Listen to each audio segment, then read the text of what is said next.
நிமிர்ந்த நடை, நேர்கொண்ட பார்வை, உதடுகளுக்கு மேலே உறைவிட்டெழுந்த வாளிரண்டை பதித்தது போல மீசை, கம்பீரத்தை காட்டும் விழிகள், அவற்றில் கருணையின் சாயலையும் அன்பின் பொழிவையும் கூட காண முடியும்.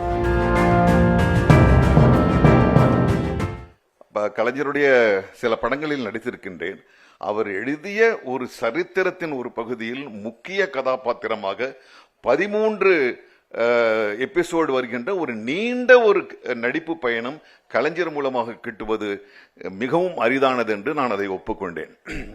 ஐயா, நான் புத்தகத்தை படித்தேன். இருந்தாலும் அந்த கதாபாத்திரத்தை வடித்த ஒரு எழுத்தாளரின் மூலமாக நேரடியாக அந்த கதாபாத்திரத்தின் வடிவத்தை நான் கேட்டால் நன்றாக இருக்கும் என்று நான் ஒரு வேண்டுகோளை முன்வைத்தேன். அவர் புத்தகம் இருக்குல்ல, அவங்ககிட்ட இருக்கு, சரி இன்னொரு புத்தகம் கொண்டு வாங்கன்னு அவர்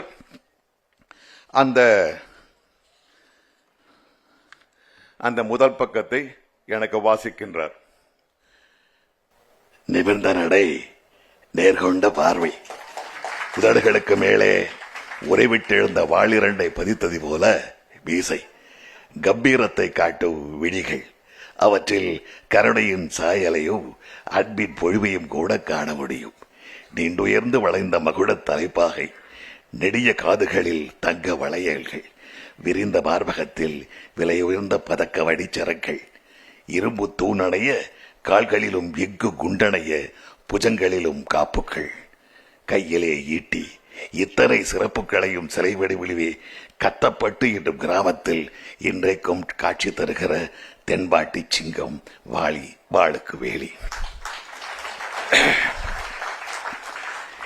இது இல்லை, நீங்க அதை படிச்சு பாருங்க, அது போதும் அப்படின்னு சொல்லி அனுப்பிச்சிருக்கலாம். ஆனால் ஒரு தீவிர நடிகனுக்கு ஒவ்வொரு முறை அந்த கதாபாத்திரத்தை அவன் வெளிப்படுத்தும் பொழுது அந்த கதாபாத்திரத்தை முழுதாக மனக்கண்ணில் வடிவமைத்து அப்புறம் தான் அந்த நாடகத்திற்கோ அல்ல சினிமாவுக்கு செல்வது. நான் இந்த மேடைக்காக சொல்லவில்லை.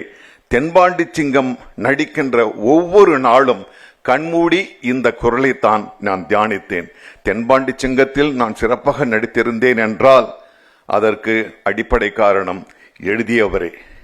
ஆக இந்த விருது அவருக்கும் உரித்தானது என்று கூறி இந்த விருதுக்கு முதலில் நன்றி சொல்ல வேண்டியது முத்தமிழ் பேரவைக்கு, எனக்கு ஊனும் உயிரும் தந்த என்னுடைய பெற்றோர், எனக்கு அறிவை விதைத்த என்னுடைய ஆசிரியர்கள், என் திறனை கையாண்ட என்னுடைய இயக்குனர்கள், என்னை ஊக்கமளித்த நண்பர்கள், என் குடும்பத்தார், என் மனைவி, அவர்களுக்கு இந்த விருதை உருவாக்குகின்றேன்.